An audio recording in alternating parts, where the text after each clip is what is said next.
రేపు సీఎం రేవంత్ అధ్యక్షతన తెలంగాణ కేబినెట్ సమావేశం కానుంది. ఈ సమావేశంలో ప్రధానంగా స్థానిక సంస్థల ఎన్నికలు బనకచెర్లపై చర్చించనున్నారు. అలాగే పంచాయతీ పరిషత్ ఎన్నికల్లో వేటిని తొలుత నిర్వహించాలన్న దానిపై కూడా స్పష్టత రాబోతుంది. వచ్చే వారంలో ఎన్నికల షెడ్యూల్ ఉండొచ్చని కూడా ప్రచారం జరుగుతుంది. ఈ సమావేశంలో రాజీవ్ యువ వికాసం, రైతు భరోసా అంశాలపై కూడా చర్చ జరిగే అవకాశం ఉంది.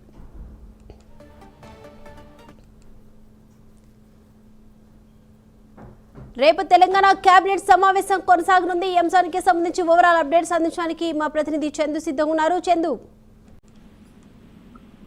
రేపు తెలంగాణ కేబినెట్ సమావేశం జరగనుంది. ముఖ్యంగా కాళేశ్వరం కమిషన్ లేఖపై కూడా ఈ సమావేశంలో చర్చించబోతున్నారు. ఇప్పటికీ కాళేశ్వరం కమిషన్ రాసిన లేఖకు రాష్ట్ర ప్రభుత్వం రిప్లై కూడా ఇచ్చింది. ఈ నెల 30 తేదీలోపు ఆయా శాఖలు కమిషన్ అడిగిన సమాచారాన్ని ఇస్తారని కూడా కమిషన్ కు ప్రభుత్వం స్పష్టం చేసింది. ముఖ్యంగా కాళేశ్వరం కమిషన్ లేఖ ద్వారా అడిగిన సమాచారాన్ని ఇరిగేషన్ అండ్ ఫైనాన్స్ శాఖలకు ఇప్పటికే ప్రభుత్వం పంపించింది. ముఖ్యంగా అధికారుల తీరు పైన కూడా మంత్రివర్గంలో చర్చించబోతున్నారు. ప్రధానంగా చూసినట్లయితే కాళేశ్వరం ప్రాజెక్టు సంబంధించి మేడిగడ్డ బ్యారేజ్ 2023 అక్టోబర్ 21న కుంగిపోయింది.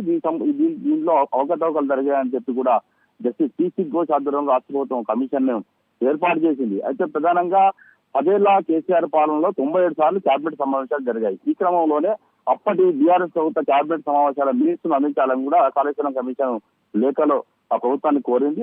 ఈ నేపథ్యంలో అప్పుడు కీలక నిర్ణయాలు కూడా తీసుకున్నారు. ముఖ్యంగా అంచనాల పెంపు, ఇతర అంశాలకు సంబంధించి కూడా అప్పుడు ప్రభుత్వం ముందుకెళ్ళింది. అయితే కొన్ని కేబినెట్ లో చర్చించకుండానే అనుమతులు ఇచ్చినట్టు కూడా ఆరోపణలు ఉన్నాయి. ఈ నేపథ్యంలో కేబినెట్ నిర్ణయాలకు సంబంధించిన అంశాలను పరిశీలించాలని కూడా ఆ వివరాలను అందించాలని కూడా కమిషన్ కోరిన నేపథ్యంలో ఇప్పుడు ఆ సంబంధించిన అంశాలను కూడా పంపించేందుకు కూడా ప్రభుత్వం సిద్ధంగా రేపు కేబినెట్ లో దీనిపైన ప్రధానంగా చర్చించబోతున్నారు. ఎందుకంటే అధికారులు గత ప్రభుత్వంలో పనిచేసిన అధికారులు ప్రస్తుతం ఇప్పుడు అన్ని శాఖల్లో కీలకంగా ఉన్నారు. వాళ్ళందరూ కూడా బీఆర్ఎస్ లీడర్లకు దగ్గరగా ఉన్నారు. కాబట్టి ప్రభుత్వంలోని ప్రతి సమాచారం ముందుగానే ప్రతిపక్షాలకు చేతికి చిక్కుతోంది అనేటువంటి అనుమానాలు కూడా ప్రభుత్వం వ్యక్తం చేస్తున్న క్రమంలో ఈ అంశాన్ని సీరియస్ గా తీసుకుని అధికారులకు కూడా ఇప్పటికే కొంతమంది బదిలీలు కూడా చేశారు. ముఖ్యంగా చూస్తున్నట్టు ఈ అంశం పైన, అది అధికారుల విషయం పైన కూడా రేపు కేబినెట్ సమావేశంలో ప్రధానంగా చర్చించబోతున్నారు. మరోవైపు స్థానిక సంస్థల ఎన్నికల పైన కూడా చర్చించబోతున్నారు. ఎందుకంటే ఇప్పటికే ప్రభుత్వం 9 ఎకరాల లోపు రైతులందరికీ కూడా రైతు భరోసా 9,000 కోట్ల రూపాయలు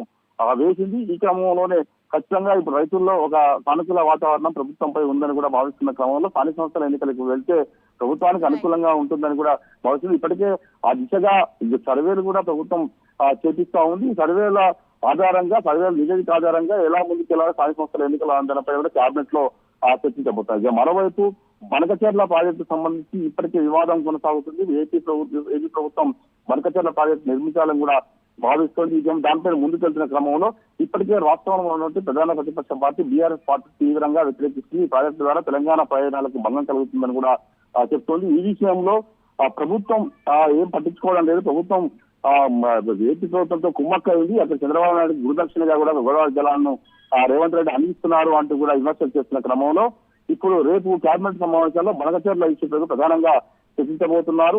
ఈ నెల 23 రేపు జరిగే దాంట్లో ఏపీ ప్రతిపాదనలు చేయాలి. ముఖ్యంగా ఏపీతో చర్చలు కోరుకుంటున్నాం, పేసీ కోరుకోవడం లేదని కూడా రేవంత్ రెడ్డి ఢిల్లీలో చార్జ్ చేశారు. ముఖ్యంగా చర్చలు, సంప్రదింపుల ద్వారా నీటి సమస్య పరిష్కరించుకోవాలి. పోలవరం బనకచెర్ల ప్రతిపాదనను ముందు చంద్రబాబు నాయుడు మా దృష్టికి తెలియదు, నేరుగా కేంద్రానికి చంద్రబాబు ప్రతిపాదన అందించడంతోనే సమస్య వచ్చింది. పోలవరం నుంచి గోదావరి జలాలను ఏపీ తరలించడానికి డిజైన్ చేసింది బీఆర్ఎస్ ప్రభుత్వమే అంటూ కూడా చెప్పుకొచ్చారు. ముఖ్యంగా కేసీఆర్ ఆమోదం తెలిపాక అప్పటి చంద్రబాబు నాయుడు ప్రభుత్వం వరద జలాన్ని తరలించడానికి 2 జీవోలు ఇచ్చింది. కాబట్టి ఇదంతా కూడా బీఆర్ఎస్ ప్రభుత్వం చేస్తుంది. దీనిపై ఖచ్చితంగా బనకచెర్ల ప్రాజెక్టును ప్రభుత్వంగా తాము వ్యతిరేకిస్తున్నాం. ఈ విషయంలో ఎలా ముందుకెళ్లాలి, సుప్రీంకోర్టులో కేసు వేయాలా, లేకపోతే కేంద్ర ప్రభుత్వాన్ని ఎలా అప్రోచ్ కావాలి అనే అంశాలపై కూడా కేబినెట్ సమావేశంలో ప్రధానంగా చర్చించబోతున్నారు. Right, thank you Chandu.